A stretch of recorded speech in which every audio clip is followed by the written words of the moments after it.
तो finally guys जनाब की जो मैडम है वो बहुत बहुत बहुत ज़्यादा खुश हैं क्योंकि उनके जनाब को 30 मिल ही गए फाइनली। तो फाइनली उनको 30 मिल गए हैं तो दोनों एक्टिव हो गए हैं, दोनों नज़र आ गए हैं। क्योंकि पिछले हफ्ते परफॉर्मेंस क्या थी, कैसे उनको जो है इंजरीज हुई, कैसे रोना धोना मचाया, वो आपने उनके पिछले व्लॉग में देख ही लिया। तो hi friends, welcome back to my channel. Channel में न्यू है तो चैनल को सब्सक्राइब कर लें और साथ ही साथ बेल आइकन प्रेस कर लें, जिससे कि मेरी आने वाली वीडियो की नोटिफिकेशन आपको पहले ही मिल जाए। और जैसे मेरा पॉडकास्ट अपलोड होगा आपको नोटिफिकेशन मिल जाएगी। तो आप जो है अच्छे अच्छे प्यारे प्यारे से कमेंट करना मिस मत कीजिएगा। तो चलिए बात करते हैं हम जनाब की परफॉर्मेंस की। इस बार जनाब ने बिल्कुल 30-30 ला के जो है ना बिल्कुल किला जीत लिया है और जीत की ओर एक और कदम बढ़ा दिया है। क्योंकि पिछले हफ्ते जैसे इनकी परफॉर्मेंस थी तो दोनों हस्बैंड वाइफ बिल्कुल अंडरग्राउंड चले गए थे और मैडम तो अभी भी अंडरग्राउंड ही है। मतलब कहने का ये था कि फिज़ा का बर्थडे आया, सेलिब्रेशन हुआ, उन्हीं के घर पे डेकोरेशन हो रही थी, तो सब कंटेंट भूल भाल के और उन्होंने कुछ शूट नहीं किया, कोई व्लॉग नहीं डाला। पिछले 8-9 दिन से बिल्कुल गायब हैं, एक तरीके से अंडरग्राउंड है। और इस बार तो वोट अपील भी नहीं की, मतलब वोट कम, नंबर कम आए थे और बॉटम लाइन में भी थे, लेकिन फिर भी उसके बाद भी कोई वोट अपील नहीं हुई। तो कहीं आपको अटपटा नहीं लग रहा कि अंदर ही अंदर कुछ चीज़ तो है? अच्छा, एक चीज़ मैंने नोटिस की जो शायद बहुत सारे लोगों ने नोटिस की होगी, अगर किसी ने नहीं की तो चलिए मैं बताती हूँ। वैसे तो वो जनाब को बिना आप कहे बात नहीं करती, लेकिन इस बार मैंने नोटिस किया वो तुम पर आ गए हैं, यानी कि आप से लेकर वो तुम पर आ गई हैं। अब उसका क्या रीज़न है पता नहीं। तो जब वो परफॉर्मेंस इतनी ज़्यादा ख़राब थी तो दोनों में भी बिल्कुल गायब थे, और इस बार परफॉर्मेंस अच्छी है तो बिल्कुल सामने आ आके जो है उछल रहे हैं, शॉट लगा रहे हैं, स्टोरी लगा रहे हैं, और बहुत सारा जो है एक तरीके से जो खुश था मन का अंदर का, वो अंदर का एक्सप्रेस कर रहे हैं हर तरह से। तो कहने का मतलब ये है कि जब नंबर कम थे तो सिंपैथी गेन करने के लिए व्लॉग बनाया और व्लॉग में दिखाया, ये भी कहा कि ऐसा हो गया वैसा हो गया, ट्राई किया, हर चीज़ ट्राई करनी चाहिए। ट्राई तो वहाँ लोग सारे ही कर रहे हैं, एक अद्रिजा को छोड़कर, क्योंकि वो डांसर थी और उसने पहले भी डांस शोज किए हैं। उसके अलावा और कौन वहाँ पर डांसर है? वो सब नॉन डांसर हैं, जिन्होंने कभी बस थोड़ा मोड़ा कभी पार्टी में किया हो या फिर वैसा क्या हो, लेकिन उनको जैसे कहते हैं कि एक तरीके से डांसर उनमें से कोई नहीं है जो आपके साथी हैं। अगर डांसर हैं या किया है तो वो आप हैं, क्योंकि आपने तो एल्बम भी निकाली है, आप डांस भी करते हैं अपनी मंडली के साथ। और आपकी मंडली के साथ हमने आपको पब में भी देखा था वहाँ डांस करते हुए। दूसरे आपने एक और शो किया था, रियलिटी शो था जो आपकी मैडम के साथ था, उसमें भी आपने कुछ हफ्ते तक तो अच्छी खासी प्रैक्टिस की थी। तो अगर कोई इतने ही हफ्तों से प्रैक्टिस से डांस अगर ये कहे अपने आप को कि नॉन डांसर है तो वो तो उनके लिए बेकार हो जाएगा ना। जैसे कि राजीव ठाकुर हैं, क्योंकि वो उन्होंने तो आज तक कभी भी हमने तो उनकी डांस परफॉर्मेंस देखी नहीं है। अब हाँ, क्योंकि अंदर से उनका पंजाबी मुंडा जो है वो जाग जाता है तो वो भांगड़ा करते हैं, जो कि हर एक पंजाबी जिसको डांस नहीं आता, जो नॉन डांसर है, उनके लिए भी वो भांगड़ा निकल जाता है, वो एक अलग चीज़ है। बट अगर उसको डांसर की कैटेगरी में गिना जाए तो वो बिल्कुल डांसर नहीं थी। और जैसे कि हम कहें बात करेंगे संगीता जी की, तो वो भी डांसर नहीं है, क्योंकि वो एक अलग फील्ड की माहिर हैं, लेकिन वो भी डांसर नहीं है। और भी कई सारे लोग हैं, अभी चलिए और भी बात की जाए तो कई सारे लोग हैं। अब देखिए हम बात करेंगे श्री राम की, तो वो एक सिंगर है लेकिन उन्होंने कभी डांस नहीं किया था। तो ऐसी बातें अगर की जाए तो आपने तो फिर भी कुछ हफ्तों की तो प्रैक्टिस है, और फिर प्रैक्टिस में ही रहते हैं, एटलीस्ट पार्टी वगैरह करते रहते हैं, तो उसमें अगर थोड़ा भी कर रहे हैं तो वो डांस ही होता है। तो किस कैटेगरी में आप अपने आप को रखते हैं कि नॉन डांसर है? और फिर बस वही कि ये हो गया वो हो गया। चलिए परफॉर्मेंस की अगर बात की जाए, अगर इन सारी बातों को छोड़कर पीछे छोड़कर आगे बढ़ते हैं कि इस बार की जो इनकी परफॉर्मेंस थी वो 30-30 की, ये मैं कहूँगी मेरे अकॉर्डिंग वो 30-30 की नहीं थी।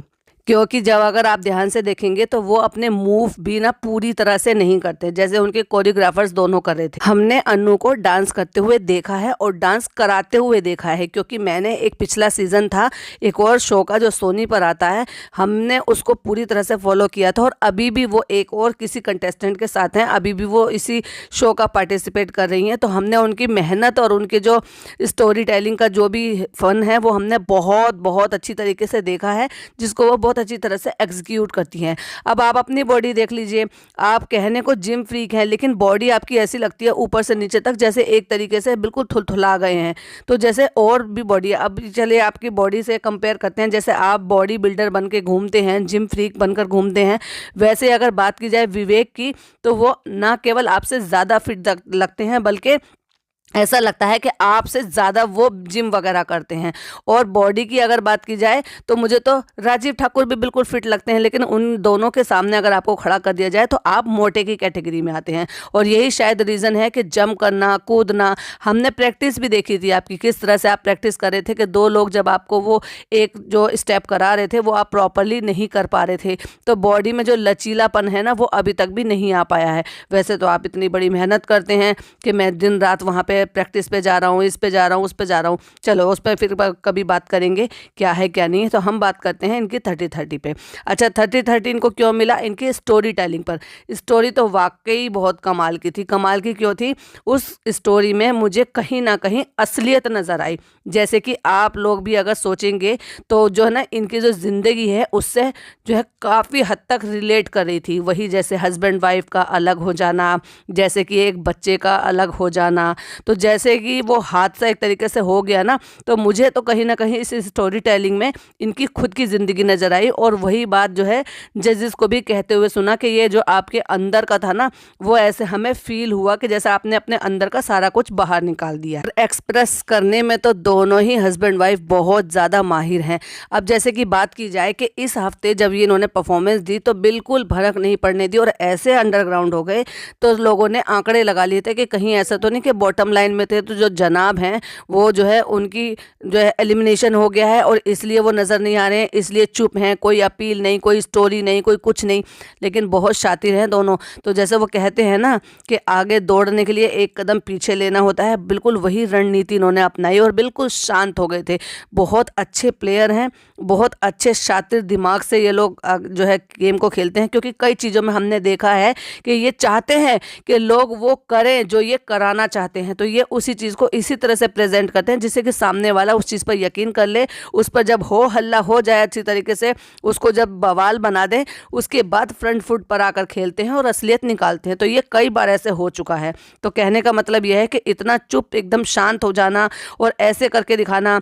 मैडम तो जा नहीं रही हैं आजकल शूट पर, क्योंकि जो फराह मैम ने उनको बोला है, लगता है उन्होंने ज़्यादा ही अपने दिल पर ले लिया है, ईगो पे ले लिया है। तो ना तो पिछले हफ्ते नजर आई मैडम और ना ही इस हफ्ते नजर आई। हाँ, नज़र जरूर आई। कहाँ पे नजर आई?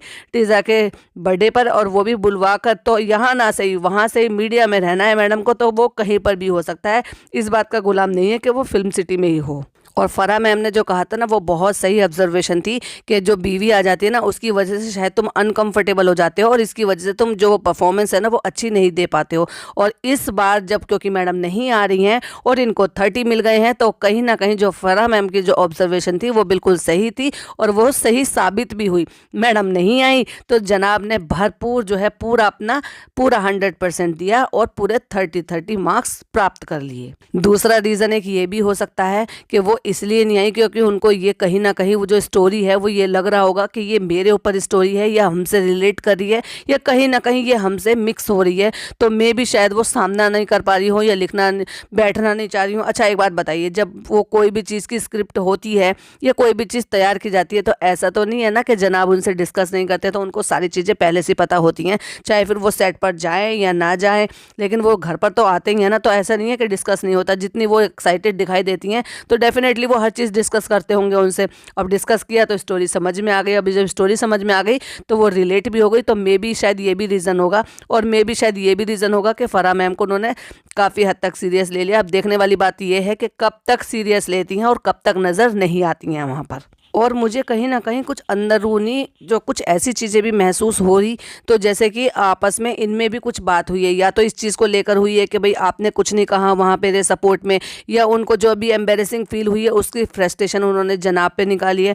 कुछ तो है, क्योंकि अंदर ही अंदर जो ना मैंने देखा है कि वो कुछ बिल्कुल सही फील नहीं हो रहा था, कुछ अनकंफर्टेबल फील हो रही थी। तो मे भी शायद कुछ ना कुछ तो हुआ है जो कि अभी नज़र नहीं आया। शायद आज नहीं आया तो हो सकता है कुछ टाइम बाद आए। तो यही एक रीज़न है कि उस चीज़ के चलते हुए भी वो ना ही व्लॉगिंग कर रही हैं, व्लॉग में कुछ नहीं दिखा रही हैं। कहाँ तो उनके पास कुछ नहीं होता शूट करने के लिए, तो जो है उठा के अपने जो भरम दादा हैं उनकी रेसिपी ही दिखा देती है। लेकिन यहाँ पे जनाब की परफॉर्मेंस इतनी अच्छी जा रही थी और उन्होंने वो बताया भी होगा कि हम प्रैक्टिस बहुत अच्छी कर रहे हैं, क्योंकि शूट तो पहले ही हो जाता है और उसके बाद जो है वो टेलीकास्ट होता है लगभग 4 से 5 दिन बाद। तो ये सारी चीज़ें तो पहले से उनको पता चल जाती है कि वहाँ पर क्या हुआ था, लेकिन इतनी शांति के साथ सारी चीज़ें रही।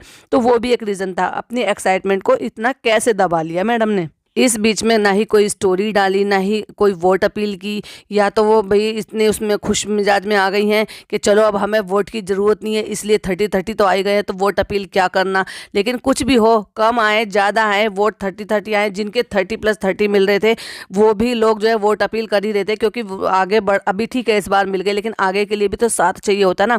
तो मुझे वो कहीं पर भी वोट मांगती हुई नज़र नहीं आई, मुझे कहीं पर भी अप्रिशिएट करती हुई नज़र नहीं आई, कहीं भी स्टोरी नहीं डाली, कहीं भी किसी भी तरह से कोई खुशी नज़र नहीं आई। तो ऐसा लगा कि मे भी शायद इनमें आपस में झगड़ा हुआ या भी कोई ऐसी अनबन हुई है उसके चलते। अच्छा, एक चीज़ और भी नोटिस हमने की कि जो मैडम थी, जब पिज़्ज़ा का वहाँ पे बर्थडे हो रहा था और वो केक कट कर रही थी, तो हमने हमेशा ये देखा है जब वो केक कट करती है तो या तो भाई को खिलाती है या भाभी को पहले खिलाती है, तो फिर वो अपने हाथ से उसके हाथ को पकड़ के उसको खिलाते हैं। लेकिन ऐसा कुछ नहीं हुआ, ना तो भाभी ने ये पलट के किया और ना ही भाई ने, ना तो भाई ने खाया भी नहीं। वैसे तो तुम जो है अपने जो शूट पर किसी का बर्थडे आ रहा है, किसी का कुछ आ रहा है और केक खा रहे हो, फिर घर पे भी केक खा रहे हो, फिर जो उनको जो वो जो केक हमेशा भेजते रहते हैं उनके यहाँ से केक आता है तो वो सेपरेट सेपरेट केक खा रहे हो, खुद भी खा रहे हो, मैडम भी खा रहे हो। और कहाँ उस बच्ची का सेलिब्रेशन हो रहा था, तब आपने जब वो एक पीस आपको कट करके खिला रही थी पहली बाइट, तो वो भी नहीं खाई। तो मुझे ना कहीं अंदर से ये लगा कि इनमें कुछ ना कुछ तो चल रहा है जिससे कि खुशमिजाजी नहीं दिखाई दे रही है, और वही रीज़न है जो उनका निकल के सामने आया था। देखिए, लोग तो पब्लिक है, पब्लिक सब जानती है और सारी चीज़ें नोटिस कर लेती है, जैसे हमने ये नोटिस किया। क्या आपने भी ये चीज़ों आपको अटपटी लगी कि जैसे वो बच्ची केक काट रही थी और उसने पहली बाइट दी, जनाब ने वो नहीं खाया और वहाँ अपने सेट पर भर भर के केक खाते हैं, और ऐसे ही मैडम जो है डिसर्ट भर भर के खाती हैं, लेकिन जब वो खिला रही थी तब उन्होंने वो नहीं खाया और ना ही वहाँ इतनी ज़्यादा खुश नजर आई थी। तो कुछ ना कुछ तो अनबन हुई है, लेकिन इतनी एक्साइटमेंट को उस 30-30 मिलने पर कैसे चुपचाप कर लिया। या तो आदमी का जब मन खुश नहीं होता या फिर अनबन होती है, ये सब चीज़ें तभी होती हैं। और एक चीज़ और था, क्या आपको भी जो स्टोरी उन्होंने ये यहाँ पे अपना दर्शाई है, क्या इस स्टोरी से आप भी रिलेट कर पा रहे हैं, या आपको लग रहा है कि ये स्टोरी जो है इनकी जो लाइफ है उससे ये रिलेट कर पा रही है? तो मुझे कमेंट में ज़रूर बताइएगा। तो चलो, ये थी भाई 30-30 मार्क्स मिलने का इनका एक जो है रिएक्शन वीडियो पसंद आए तो लाइक शेयर कीजिएगा, चैनल पर पहली बार आए तो सब्सक्राइब कीजिएगा। मिलती हुई एक और नई वीडियो के साथ। टिल देन बाय बाय, अल्लाह हाफिज़, टेक केयर।